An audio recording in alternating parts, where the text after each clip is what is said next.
Hello అండి. అందరూ ఎలా ఉన్నారు? అందరూ బాగున్నారు కదా! ముందుగా మీ అందరికీ ప్రైజ్ లార్డ్. ఎలా ఉన్నారండి? ఏం చేస్తున్నారు? ఏం రెసిపీస్ చేసుకున్నారు? నేను ఈరోజు మీకు చాలా మంచి రెసిపీ, చాలా ఫ్లేవర్ఫుల్గా ఉండేది, ఈజీగా చేసుకోవచ్చు, సింపుల్గా అవుతుంది, అంతేకాదు చాలా టేస్టీగా ఉంటుంది, హెల్దీ కూడా. అదేనండి వెజిటబుల్ బిర్యానీ. చూసేద్దామా మరి? ఫస్ట్ అయితే కడాయి తీసుకుని దాంట్లో అయితే నేను ఇక్కడ గీ అయితే తీసుకున్నానండి. ఇక్కడ మసాలా చూపిస్తున్నాను.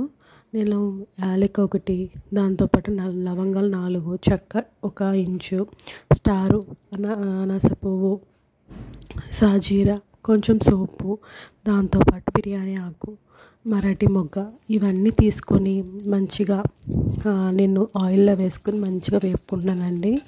ఇలా వేపుకోవడం వల్ల కొంచెం ఎక్కువసేపు కొంచెం వేపుతాను, అలాగని చెప్పేసి మాడిపోకూడదండి. ఇలా వేపుకుంటే ఆయిల్లోకి మసాలా యొక్క ఫ్లేవర్ అనేది బాగా వస్తుందండి. ఇక నేనైతే నా దగ్గర ఉన్న వెజిటబుల్స్ చూపిస్తున్నాను. పచ్చిమిర్చి, టమాటా, ఉల్లిపాయ, అలాగే ఇలాగ చిన్నగా కట్ చేసుకున్న క్యారెట్, దాంతోపాటు బీన్స్, కొంచెం కొత్తిమీర, పుదీనా, దాంతోపాటుగా కరివేపాకు కూడా తీసుకున్నానండి. ఇవన్నీ నేను దీంట్లో వేసేస్తాను, ఒక్కొక్కటిగా వేసుకోవాలి. ఫస్ట్ అయితే నేను ఇక్కడ పచ్చిమిర్చి, కరివేపాకు కూడా వేసుకొని మంచిగా వేపుతున్నానండి. ఎందుకంటే కొంచెం ఇది ఆయిల్లో వేపుకుంటే బాగుంటుంది, ఫ్లేవర్ అనేది బాగా వస్తుంది. ఇక్కడ అది వేగిన తర్వాత నేను ఇక్కడైతే ఉల్లిపాయలు అయితే వేసుకున్నానండి. ఉల్లిపాయలు మనం సన్నంగా పొడిగా కట్ చేసుకోవాలి. ఇలా చేతితో ఇలా స్మాష్ చేసి వేసుకుంటే మనకి తొందరగా మగ్గుతుందండి. అదొకటి. దీనికి మనం తొందరగా వేగాలనుకుంటే కొంచెం ఉప్పు అయితే వేసుకోవాలి. చాలామంది తెలుసు, కానీ ఏదో చెప్తున్నాను, మీకు కూడా కొంచెం తెలియని వాళ్ళు కూడా ఉంటారు కదా, అందుకని చెప్తున్నానండి.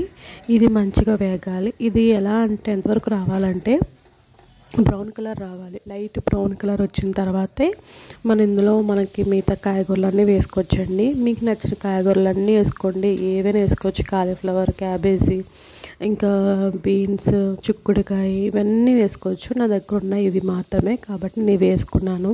బంగాళదుంప కూడా వేసుకోవచ్చండి, ఇంకా బోళ్ళు ఉన్నాయి కదా మీకు తెలిసినయే. దీంట్లో నేనైతే ఇంకా వేసుకుంటున్నాను క్యారెట్, బీన్స్. ఫస్ట్ అయితే టమాటా వేసుకున్నాను. టమాటా ఏమీ మెత్తగా అవ్వక్కర్లేదండి, జస్ట్ కొంచెం వేగితే చాలు.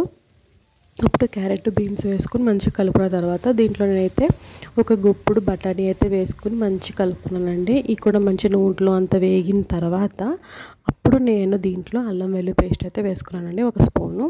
అది కూడా మంచిగా వేగనివ్వాలి, అంటే పచ్చి వాసన పోయేంతవరకు వేగనిచ్చి ఒక గుప్పుడు పుదీనా అయితే వేసుకున్నానండి. దీంతోపాటు కొత్తిమీర కూడా వేసుకున్నాను, చిన్న కట్ చేసి వేసుకున్నాను. కొత్తిమీర అయితే, అదే పుదీనా అయితే అంత కట్ చేయలేదండి, జస్ట్ ఆకులు మాత్రం వేసాను. ఇప్పుడు నేను అవి కూడా నూనెలో బాగా వేగిన తర్వాత ఇక్కడ ముందుగా నానబెట్టుకున్నానండి 1.5 గ్లాసు రైస్ నానబెట్టుకున్నాను.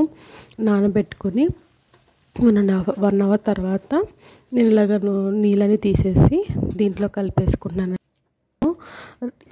ఇక్కడేనండి జస్ట్ మనం పాటించాల్సింది ఏంటంటే రైస్ మాడిపోకూడదు, నూనెలో మంచిగా వేగాలి. అప్పుడే మనకి ఈ బిర్యానీ టేస్ట్, అంటే మనం వేసుకున్న ఆ యొక్క కాయగూరలు ఇవన్నీ ఫ్లేవర్ అంతా రైస్ కూడా పట్టి మంచి టేస్ట్ వస్తుందండి. నూనె అంతా పీల్చుకొని నూనెలో వాటర్ అంతా డ్రై అయ్యేంత వరకు మంచిగా వేపుకోవాలండి, మాడిపోకుండా చూసుకోండి. అదొకటే మనం ఇక్కడ మన టిప్, ఇది నేను పాటిస్తున్నదండి, చాలా బాగా వస్తుంది. ఇలాగే చేస్తాను నేను, ఇలా చేసుకుంటే మంచిగా వస్తుంది. కాబట్టి నేను మంచిగా నీళ్ళంతా పోయేంత వరకు నూనెలో వేపుకొని అప్పుడు నేను ఇక్కడ 1.5 తీసుకున్నాను కదండి రైస్, దీనికి డబుల్ క్వాంటిటీ 3 గ్లాసెస్ వేసుకున్నానండి. మీకు ఇంకా ఎక్కువ పర్లేదు, కొంచెం నాకు ఇంకా గట్టిగా ఉంటుంది అనుకుంటే ఇంకొక చిన్న గ్లాస్ వాటర్ అయితే కలిపి యాడ్ చేసుకోండి. ఇక్కడ నేను వేసుకుని తర్వాత ఈ టైంలోనే మనం కొంచెం ఉప్పు కూడా టేస్ట్ చూసుకోవాలండి. ఎందుకంటే మన తర్వాత వేద్దామన్నా కూడా రైస్ అంతా అయిపోతుంది, తర్వాత మనకు కుదరదు. కాబట్టి ఇక్కడ రైస్లోనే చూసుకుని రైస్ వేసుకున్నప్పుడు తర్వాతే చూసుకోండి, ఎందుకంటే మనకు తెలుస్తుంది, ఆ టైంలోనే తెలుస్తుంది మనకి ఎంతవరకు ఉడికింది, అంటే ఎంతవరకు ఉప్పు సరిపోయిందో లేదనేది. కాబట్టి ఫస్ట్ ఖచ్చితంగా ఈ టైంలో చూసుకొని కొంచెం సేపు మూత పెట్టి ఉడకనిద్దామండి. ఒక 10 మినిట్స్ అయితే పడుతుంది. స్లో ఫ్లేమ్ మీద ఉడకనివ్వండి, ఎందుకంటే హైలో ఆవిరిలో బయటకైతే పోతుందండి. అందుకని చెప్పేసి స్లో ఫైర్లో పెట్టుకోండి. దాంతోపాటు మాడిపోతుంది కూడా. అందుకనే స్లోగా పెట్టుకొని అవ్వనివ్వండి. కంగారు పడితే ఏది కూడా బాగా రాదు. మనం స్లోగా చేసుకుంటేనే దాంట్లో ఉన్న ఆ యొక్క హెల్త్ బెనిఫిట్స్ అనేది ఇంకా మంచిగా ఉంటాయి. హైలో పెట్టుకుంటే దాంట్లో ఉన్న విటమిన్స్ అన్నీ పోయి మనకి అంత టేస్ట్ అయితే ఉండదండి. ఇది కూడా ఒకటి అది చూసుకొని పెట్టుకోండి. స్లోగా పెట్టుకొని ఉడకనివ్వండి. ఆ పక్కన నేను చికెన్ కూడా కర్రీ చేసుకున్నాను. అంటే రోస్టెడ్ చికెన్ అండి. ఇది కూడా మీకు బాగా వచ్చింది. నేను మీకు తర్వాత అయితే చూపిస్తానండి. ఇప్పుడైతే చూపించట్లేదు. ఇంకా ఖాళీగా ఉన్నాను కదా, అందుకని చెప్పేసి గిన్నెలు అయితే కడుక్కుంటున్నానండి. ఇక్కడ గిన్నెలు కడుగుతూ నేను మీకు ఒక విషయం అడగాలనుకుంటున్నానండి. నా వైపు నుంచి ఒక రిక్వెస్ట్. మీరు వీడియో చూస్తున్నారు కదా, ఒకవేళ మీకు నచ్చింది, మీకు యూస్ఫుల్గా ఉన్నదంటే ఖచ్చితంగా కామెంట్ చేయడం మాత్రం మర్చిపోకండి. అంతేకాదు సబ్స్క్రైబ్ చేసుకుని లైక్ చేస్తారు కదా, లైక్ చేస్తారని ఆశిస్తున్నాను. ఇది నా వైపు నుంచి ఒక రిక్వెస్ట్ అండి. నేను ఇక్కడ ఒక 5 మినిట్స్ తర్వాత చూసాను, మంచిగా దగ్గరకు వచ్చేసింది. ఇప్పుడు నేను దీంట్లో గరం మసాలా అయితే వేసుకున్నానండి. ఒక స్పూన్ అయితే వేసుకున్నాను. నేను ఆచి వాడతాను. నాకు ఎందుకు ఆచియా బాగా నచ్చుతుంది. అంటే ఇంట్లో కూడా చేసుకోవచ్చు, కాకపోతే ఏంటంటే కొంచెం బిజీగా ఉండడం వల్ల నేను చేసుకోవట్లేదండి. ఈసారి చేసుకున్నప్పుడు తప్పకుండా వీడియో చేస్తానండి. ఒకసారి మంచిగా అదంతా వేసేసి మంచిగా కలిపేసుకుని ఒక 10 మినిట్స్ అనేది స్లో ఫ్లేమ్ మీద ఉడకపెట్టానండి. మంచిగా అయితే వచ్చిందండి. నేను ఇక్కడ రైస్ అయితే నార్మల్ రైసే వాడానండి. మీకు నచ్చితే బిర్యానీ రైస్ అయితే వాడచ్చు. ఇక్కడ మంచిగా చూపిస్తున్నాను ఎంత బాగా వచ్చిందో. అది చూస్తున్నానండి, ఎలా ఉందో టేస్ట్ అనేది చూస్తున్నాను. బాగా వచ్చింది, చాలా బాగా వచ్చింది. ఫ్లేవర్ఫుల్గా ఉంది. తక్కువ మసాలా వేసానండి, ఎక్కువ కూడా వేయలేదు. మంచిగా వచ్చింది. ఇంకా లాస్ట్లో ఇంకా కొత్తిమీర వేసుకొని దించేసుకున్నానండి.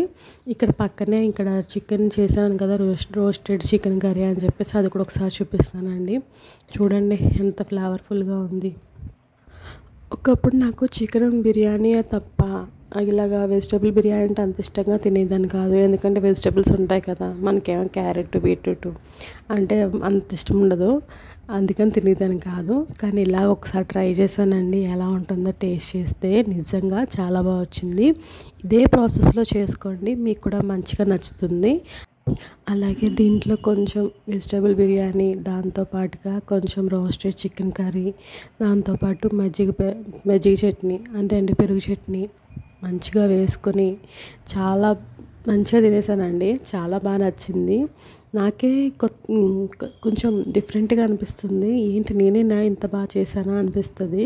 అంటే నాకు రాదని కాదు, వచ్చు. కాకపోతే నేను ఇంతమంది తినేదాన్ని కాదు కదా, ఇప్పుడు ఇంత ఇష్టంగా తింటున్నాను కదా, అందుకని చెప్తానండి. చిన్న చిన్న చేంజెస్ చేసుకుంటేనే కర్రీస్ కూడా మంచిగా టేస్టీగా వస్తుందండి. చిన్న ట్రిక్స్ వాడడం వల్ల కూడా డిఫరెన్స్ అనేది తెలుస్తుంది. మనం ఇంతకుముందు చేసిన టేస్ట్ కన్నా ఈ టేస్ట్ ఇంకా బాగుంటుంది అనిపిస్తుంది. మీరు కూడా ట్రై చేయండి. చిన్న చిన్న చేంజెస్ చేసుకుంటే బాగా టేస్టీగా వస్తుంది. నేను ఇలా చేసుకోను కాబట్టి ఇప్పుడు ఇష్టంగా తింటున్నాను. అంతేనండి. ఈ వీడియో మీకు ఎలా ఉంది?